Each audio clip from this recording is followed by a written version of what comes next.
今回の産業まとめ。韓国も他国に倣って採用検討？国内では6億回以上の生産契約。高評価でシェア争いでも頭角現す。韓国の国策研究機関である対外経済政策研究院は、韓国政府がロシアワクチンの導入を検討する必要があると報告書で強調したようです。ワクチン確保に苦しむ韓国政府は、4月22日にロシア製ワクチンスプートニク V を含め、様々な国のワクチン導入の可能性を示唆しています。そして29日、食品医薬品安全所は国内メーカーの申請を受け、非臨床試料の事前検討に入ったとしています。米国の医学誌ランセットでは、スプートニク V の予防効果が 91.6% という事実上の第3相臨床試験結果を発表。これに対してロシア政府は 97.6% の予防効果があると主張しています。現在まで中南米諸国やアジア諸国を中心に61カ国で使用が承認され、現時点では28カ国で実際に使用されています。最近ではインドが5月から供給を受けることが決定され、インド企業は年間8億5000万回分の生産契約を締結したと報じられています。韓国では生産委託契約を締結した企業が輸出向け1億5000万回分の生産を開始し、さらに5億回分の契約も結ぶとして注目を浴びています。最近ではドイツやフランス、イタリアが購入するといった報道がある中で、ブラジルでは使用拒否が報じられるなど評価は分かれています。アストラゼネカ同様ウイルスベクター方式のため血栓症発生が不安視されていますが、現在のところそのような報告はないとされています。スプートニク V は現在、アストラゼネカ、ファイザー、モデルナ、シノファームに続いて世界で5番目に多く使用されたワクチンとなっています。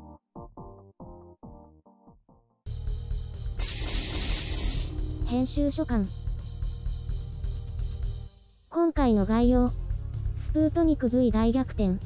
人気の秘密。K貿易の失墜。世界各国でワクチン獲得競争が繰り広げられる中で、当初は水よりマシレベルと酷評されたスプートニク V が再評価を受けているようです。世界初を自慢したいがために適当に作ってできたなんて言い張ったんじゃないかとか評価されていましたけどね。大体第3相臨床試験をせずに承認するというデタラメぶりで、欧米社会からはとんでもないゴミ扱いされていましたね。その大きな不信感を抱いているのはロシア国民の方で、最近ようやく接種率が 10% を超えたそうです。反対していた医療関係者はどうなんでしょうかね。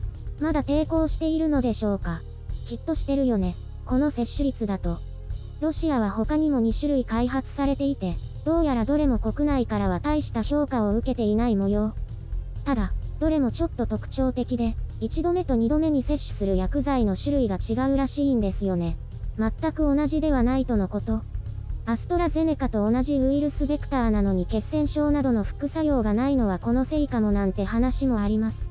そういえばアストラゼネカがスプートニク V と混合すれば効果が高まるかもなんて話をしていて、それはどうなったんだろう。とは言っても、現在承認されて使用されている国は医療保険システムが不十分で、ワクチン接種後の異常反応確認ができていないだけではないかという指摘も。アジアではモンゴル、カザフスタン、パキスタン、イラン、イラク、フィリピン、ベトナム、インドなど、いかにも他の国からワクチン供給が十分にできそうにない国ばかり、または不足してそうな国ばかりですね。とはいえここ最近はすごい人気ですよ。ただ不足していたり高かったりするのに1回10ドルですからね。おまけに粉末で輸送できるという話も。最近プーチン大統領が2回目の接種を受けたと報じられましたが、ワクチン名は明かされていません。多分ファイザーだから。スプートニク V を打ってたら絶対名前を出して自慢しますからね。プーチンも心底は信用していないということでしょう。なので私も未だに不信感だらけですよ。ただ、それでも十分な検証がなされて有効性が示されれば信じるしかないのかなとは思います。深刻なワクチン供給不足に悩まされる韓国は、まだどこにも承認されていない米国ノババックスとロシアのスプートニク V を事前検討対象としました。スプートニク V は国内で大量に生産可能で、韓国で必要な供給量を十分に生産できるというのが大きな強み。ただ、食品医薬品安全所は少し前に、スプートニク V は国内導入計画の対象外と一刀両断していました。とはいえ状況が状況なので、確保できる可能性が高いものを検討すべきだという声も上がっているようですね。保守派は単に反対したいのか何なのか、ロシア製だと国民が安心しないからとか言ってますね。だから検討するんだよ。おそらく、誰もが心の底ではロシア製に頼りたいとは思っていないんですよ。ほぼ全世界、ロシア人ですら。ただ状況がそうは言ってられなくて、じゃあ中国製にするのかというとそれも不安で、国内で試験するとそこそこの結果。もはやゼロよりはマシ、価格も安いということで踏み切っているのでしょう。時間、価格、実際の供給量、有効性、これらを考慮して各国が決めることなので、残念な国だとかは思いません。日本だってそうならないという保証はないですしね。まあ、日本の場合は国家間の関係もあって裏側はいろいろ複雑なんでしょうけど、韓国が選択肢として検討対象とするのは現実的に考えると致し方ないことなのかなと思います。ただ、韓国とて別に米国や英国との関係が悪いわけではなく、米国との温度差は微妙か。とはいえどこれほどワクチン確保に苦労するのは何なのかと思いますね。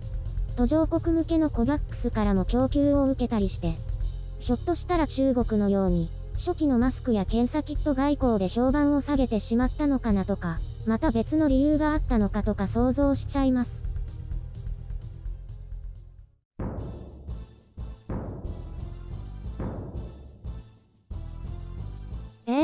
ロシアワクチンって大丈夫なの？なんだか意外と評判がいいんだよね。少なくとも悪くはないみたいなんだ。でも日本は使わないんでしょ？今のところは他で間に合ってるからね。まだ他の国の動向を十分見る余裕はあるんだと思う。他の国のって副反応が出たりしないかってこと？今のところは熱が出たり無気力になったり程度で、重大な反応はないみたいなんだよね。それって安全ってこと？もしかしてすごいの？それも現時点では不確かだから、慌てて飛びつきはしないということだと思うね。国産ワクチンのこともあるし。韓国はどうなの？国産ワクチンとか、K貿易って自慢してたけど。K貿易って、まあ、韓国政府やメディアは未だにその言葉を使ってるけど、もはや死語だよね。ダメなんだ。あれだけ自慢してたのにね。それどころかワクチン後進国だとか言われてるよ。へえ、接種とか進んでないの？日本も全然だよね。回数で言うとほぼ同じ。ただ、日本の方が人口が多いのでパーセンテージ的には低いね。じゃあ日本も遅いんだ。なんで？そもそもの供給が遅れているのと、基本土日はほとんど休みだからね。土日だけ極端に接種数が少ないよ。じゃあこれから働いてる人の接種はどうなるの？さあね、ワクチン休暇という案も出てるけど、企業側の対応が注目されるね。多分高齢者が終わったら土日も接種できるようになるんじゃないの？でも土日は混雑しそうだね。何時間待ちとか。そのあたりをどう回していくんだろうね。自治体の人たちも大変だね。2回接種だよね。私たちはいつ頃になるの？高齢者が6月で完了の予定って言ってて、その後に高齢者施設の従事者、基礎疾患のある人が優先される。そしてその次が60歳から64歳の人。そんなに段階があるの？だからその後からになるので8月からとかになるかもね。じゃあ本当にまだまだ先だね。今年もまたマスクの暑い夏が来るんだね。